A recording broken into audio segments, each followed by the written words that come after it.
Hello everyone, सभी का स्वागत है इस विद्याकुल के प्लेटफॉर्म पे। क्या हाल है बेटा? आई होप आज का दिन आपका बहुत ही ज्यादा प्रोडक्टफुल रहा होगा और ये लेक्चर के साथ आपका दिन और भी ज्यादा बेहतरीन हो जाएगा, क्योंकि मैंने बेटा जो हमारा चैप्टर नंबर 10 है क्लास 12th में वेक्टर के, मैंने बहुत सारे बेटा कॉन्सेप्ट मैंने आपको बता रखा था और आज हम लोग उसी कॉन्सेप्ट के बेसिस पे एक्सरसाइज 10.1 सॉल्व करने वाले हैं।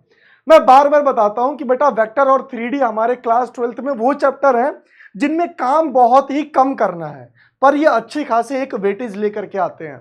वैसे ही तुम्हारा रिलेशन एंड फंक्शन और ट्रिग्नोमेट्री ही क्यों ना हो गया हो, और कैलकुलस का तो सबसे ज्यादा वेटेज यहाँ पे है ही। अगर मैं कैलकुलस की बात करूं तो वही बेटा इंटीग्रेशन, डिफरेंशिएशन, डिफरेंशियल इक्वेशन, कहते हैं application of derivative, application of integrations, ये तमाम ऐसे टॉपिक अपने आप में बहुत ही ज्यादा वेटेज लेके चलते हैं। बट कहीं ना कहीं हमें इन छोटे टॉपिक्स को भी लेकर के छोड़ना बिल्कुल भी नहीं है। तो हम लोग स्टार्ट करते हैं क्वेश्चन नंबर 1 के साथ 10.1 का। 10.1 में क्वेश्चन नंबर 1 ये बोलने की कोशिश किया गया है कि एक मान लो कि डिस्प्लेसमेंट है जो कि 400 किलोमीटर हो रहा है और उसका एक ना एंगल भी दे रखा है।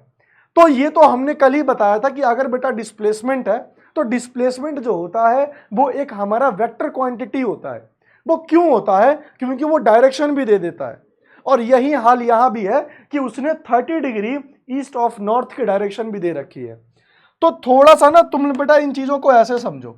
अगर मैं यहां पे एक क्वाड्रेंट सिस्टम बना दूं, जैसे कि मान लो कि ये हमारा एक पार्ट हो गया, ये हमारा एक पार्ट हो गया। मुझे पता है कि जो ये वाला पार्ट है, ये वाला जो हमारा पार्ट बनेगा बेटा, ये हमारा x का बनेगा, ये माइनस एक्स का। ये कोऑर्डिनेट सिस्टम में हम लोगों ने पढ़ रखा होता है। बट यहां पे हम लोग नॉर्थ की बात करें तो बेटा ये नॉर्थ, ये साउथ, और अगर नॉर्थ की तरफ इधर देखोगे जिधर चेहरा होगा तो बेटा ये ईस्ट, और ये कहानी बनेगी वेस्ट। तो बोला है कि ईस्ट ऑफ नॉर्थ, मतलब कि आप नॉर्थ से ईस्ट की तरफ बढ़ने की कोशिश करो तो आप कुछ करीब यहां आओगे। और ये वाला जो पार्ट है, यही पार्ट दे रखा है 30 डिग्री। ये पार्ट क्या दिया है? 30 डिग्री दिया है। तो ये हमारा बेटा राइट आंसर बनेगा। और ये जो पॉइंट है वो क्या दे रखा है? 400 किलोमीटर दे रखा है। तो ये हमारा जो क्वेश्चन नंबर 1 का यहां पे ये आंसर था। ग्राफिकली रिप्रेजेंट करना था तो मैंने इसको ग्राफिकली रिप्रेजेंट किया है। अब आगे बढ़ते हैं क्वेश्चन नंबर 2 की तरफ। क्वेश्चन नंबर 2 में बताना है कि इसमें से कौन कौन सी ऐसी क्वांटिटी है जो स्केलर है कि वेक्टर है। तो स्केलर और वेक्टर क्वांटिटी को समझने में ज्यादा देखो उसमें करना नहीं पड़ता कुछ। देखो, अगर कभी भी वेक्टर क्वांटिटी की बात हो तो आप वहां डायरेक्शन फाइंड करो कि क्या तुम्हें वहां दिशा नाम की लड़की मिली, ये ध्यान रखना। अगर डायरेक्शन तुम्हें मिला तब समझना कि वो एक वेक्टर है, और डायरेक्शन नहीं मिला तो बेटा वो वेक्टर नहीं है। अब जैसे कि यहां पे 10 किलो दिया हुआ है, तो 10 किलो में काई का दिशा, यहां पे डायरेक्शन तो तुम्हें दिखेगा नहीं ना। अगर तुम 10 किलो आलू ले रहे हो तो मतलब 10 किलो आलू ले रहे हो। तो इसीलिए मैं ये बोल सकता हूं कि जो हमारा पहला इसमें जो बनेगा, जो ये बेटा जो पहला पार्ट बनेगा इसमें, तो पहला वाला ये क्या होगा? ये एक स्केलर होगा। ये पहला वाला क्या होगा? एक स्केलर होगा। वैसे ही अगर मैं बात करता हूं 2 मीटर नॉर्थ ईस्ट, तो समझना ये 2 मीटर तो कहानी है, बट नॉर्थ ईस्ट डायरेक्शन दे दिया, डायरेक्शन भी दे दिया। तो इसी वजह से बेटा ये वाला जो पार्ट बनेगा वो क्या बनेगा? वेक्टर बनेगा। ध्यान रखना, ये पार्ट क्या बनेगा? इसकी वजह से वेक्टर बनेगा। अब ये दे रखा है कि 40 डिग्री, बट काई का 40 डिग्री, उसने कोई डायरेक्शन तो बताया नहीं ना। 40 डिग्री किधर है ना? नॉर्थ में, साउथ में, ईस्ट में, वेस्ट में, 40 डिग्री किधर ना? उसने क्वाड्रेंट डिफाइन किया है। तो इसीलिए मैं कह सकता हूं कि जो बेटा ये थर्ड वाला जो पार्ट बनेगा ये हमारा स्केलर होगा। थर्ड वाला पार्ट क्या बनेगा? ये स्केलर बनेगा।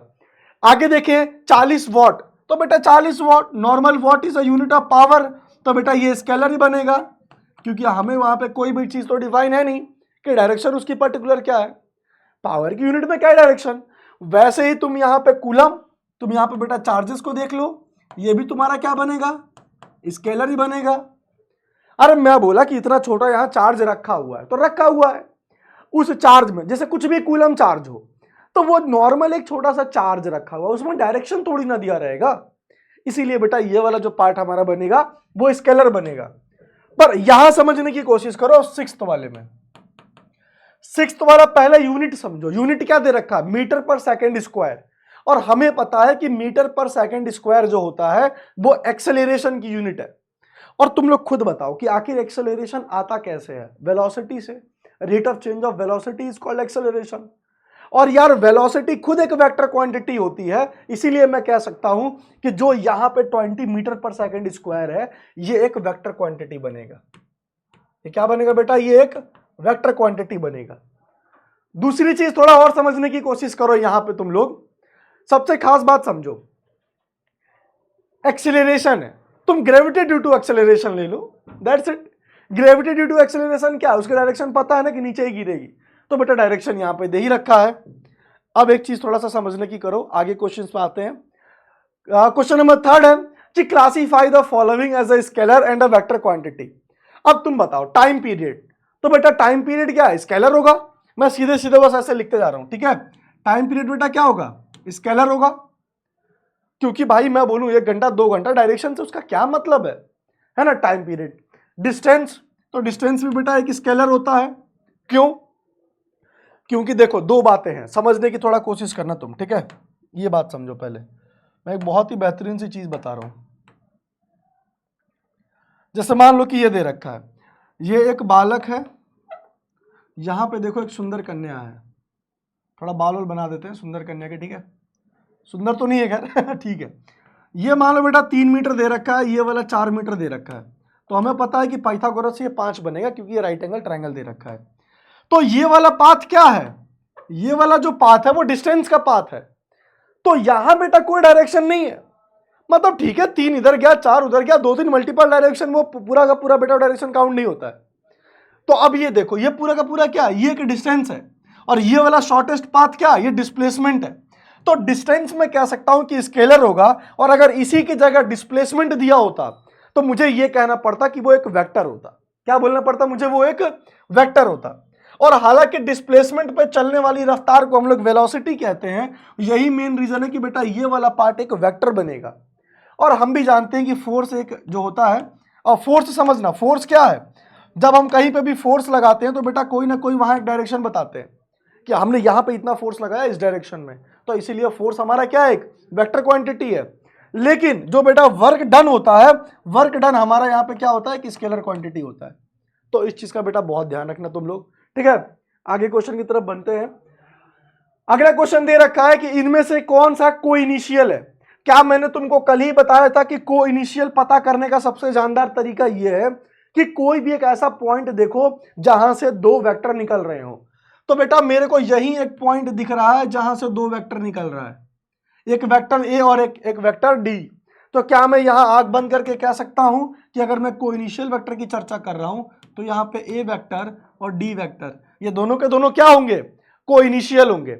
अच्छा, इक्वल वेक्टर की बात है तो इक्वल वेक्टर में मैंने क्या बताया था कि मैग्नीट्यूड सेम हो, डायरेक्शन भी सेम हो, ऐसे को हम लोग क्या बोलते हैं? इक्वल वेक्टर बोलते हैं। तो बेटा मैं बोल सकता हूं कि बी और डी देखो दोनों का मैग्नीट्यूड भी सेम है। क्यों? क्योंकि ये स्क्वायर है, सारी साइड्स बराबर है, डायरेक्शन भी देखो सेम है, तो इसीलिए मैं यहां पे क्या बोल सकता हूं कि जो हमारा बी वेक्टर है और जो हमारा डी वेक्टर है ये दोनों का दोनों क्या है? ये इक्वल वेक्टर है। अब कोलिनियर भी होना चाहिए बट नॉट इक्वल। बेटा इसका सभी लोग आंसर बेटा कमेंट सेक्शन के अंदर देंगे, बहुत ही प्यारा सा इसका आंसर, सभी लोग कमेंट सेक्शन के अंदर इसका प्यारा सा आंसर देंगे, ठीक है। अगला इसका देखो क्वेश्चन जो बना है ट्रू और फॉल्स के बेसिस पे क्वेश्चंस बना है। ट्रू और फॉल्स का बहुत ही आसान है, एक बार पढ़ करके तुम लोग आंसर दे सकते हो। अगर तुम्हें स्केलर वेक्टर और ये कॉन्सेप्ट्स के बारे में पता है तो बेटा ट्रू और फॉल्स मैं नहीं कराऊंगा, सभी बच्चे ट्रू और फॉल्स का जो आंसर है वो कमेंट सेक्शन के अंदर अपना देंगे, ठीक है। तो बेटा सभी लोग कमेंट सेक्शन के अंदर आंसर इसका जरूर देना, और बहुत ही जल्द मैं 10.2 का कॉन्सेप्ट लेकर के आऊंगा, फिर मैं उसका दोबारा से एक्सरसाइज लेकर के आऊंगा और बहुत ही ज्यादा मजा आएगा। टिल देन बेटा बाय, सभी लोग अपना अपना ख्याल रखो, तगड़े होने पे फोकस करो, डेली कुछ ना कुछ नया सीखते रहो। Love you all.